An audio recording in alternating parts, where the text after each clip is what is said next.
The sleep of 100 years. It was at the time of the destruction of the first temple. The cruel war had laid Jerusalem desolate, and terrible was the suffering of the people. Rabbi Onias, mounted on a camel, was sorrowfully making his way toward the unhappy city. He had traveled many days and was weary from lack of sleep and faint with hunger, yet he would not touch the basket of dates he had with him, nor would he drink from the water in a leather bottle attached to the saddle. "Perchance," he said, "I shall meet someone who needs them more than I." But everywhere the land was deserted. One day, nearing the end of the journey, he saw a man planting a carob tree at the foot of a hill.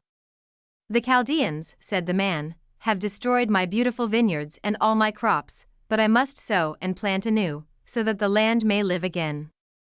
Onias passed sorrowfully on, and at the top of the hill he stopped.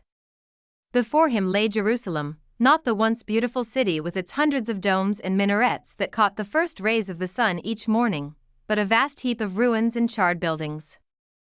Onias threw himself on the ground and wept bitterly. No human being could he see, and the sun was setting over what looked like a city of the dead. "Woe, woe," he cried. "Zion, my beautiful Zion, is no more. Can it ever rise again? Not in 100 years can its glory be renewed." The sun sank lower as he continued to gaze upon the ruined city, and darkness gathered over the scene. Utterly exhausted, Onias, laying his head upon his camel on the ground, fell into a deep sleep. The silver moon shone serenely through the night and paled with the dawn, and the sun cast its bright rays on the sleeping rabbi. Darkness spread its mantle of night once more, and again the sun rose, and still Onias slept. Days passed into weeks, the weeks merged into months, and the months rolled on until years went by, but Rabbi Onias did not waken. Seeds, blown by the winds and brought by the birds, dropped around him, took root and grew into shrubs, and soon a thick hedge surrounded him and screened him from all who passed. A date that had fallen from his basket took root also, and in time there rose a beautiful palm tree which cast a shade over the sleeping figure. And thus 100 years rolled by. Suddenly, Onias moved, stretched himself and yawned. He was awake again. He looked around confused. "Strange," he muttered. "Did I not fall asleep on a hill overlooking Jerusalem last night? How comes it now that I am hemmed in by a thicket and am lying in the shade of this noble date palm?" With great difficulty he rose to his feet. "Oh, how my bones do ache," he cried. "I must have overslept myself. And where is my camel?" Puzzled, he put his hand to his beard. Then he gave a cry of anguish. "What is this? My beard is snow-white and so long that it almost reaches to the ground." He sank down again, but the mound on which he sat was but a heap of rubbish and collapsed under his weight. Beneath it were bones. Hastily clearing away the rubbish, he saw the skeleton of a camel. "This surely must be my camel," he said. "Can I have slept so long? The saddlebags have rotted, too. But what is this?" And he picked up the basket of dates and the water bottle. The dates and the water were quite fresh. "This must be some miracle," he said. "This must be a sign for me to continue my journey. But, alas, that Jerusalem should be destroyed." He looked around and was more puzzled than ever. When he had fallen asleep, the hill had been bare of vegetation. Now it was covered with carob trees. "I think I remember a man planting a carob tree yesterday," he said. But was it yesterday? He turned in the other direction and gave a cry of astonishment.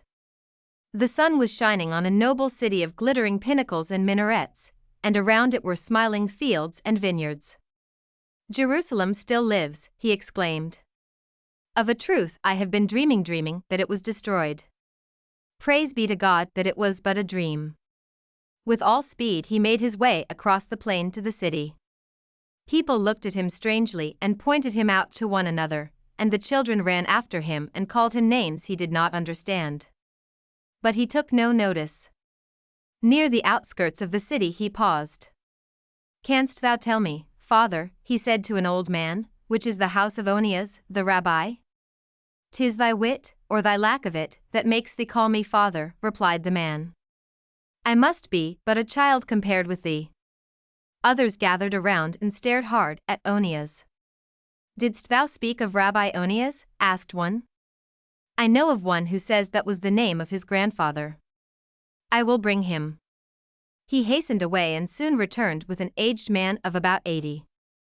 Who art thou? Onias asked. Onias is my name, was the reply.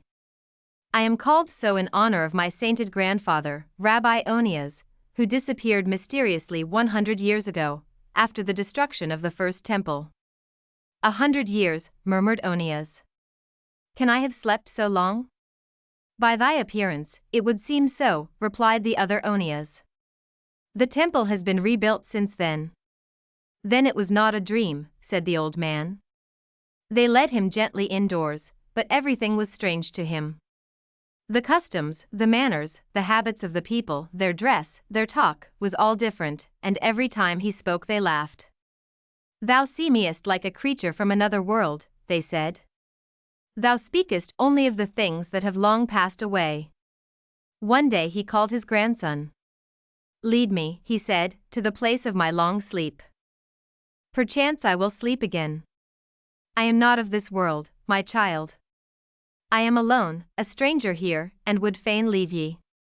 Taking the dates and the bottle of water which still remained fresh, he made his way to where he had slept for 100 years, and there his prayer for peace was answered.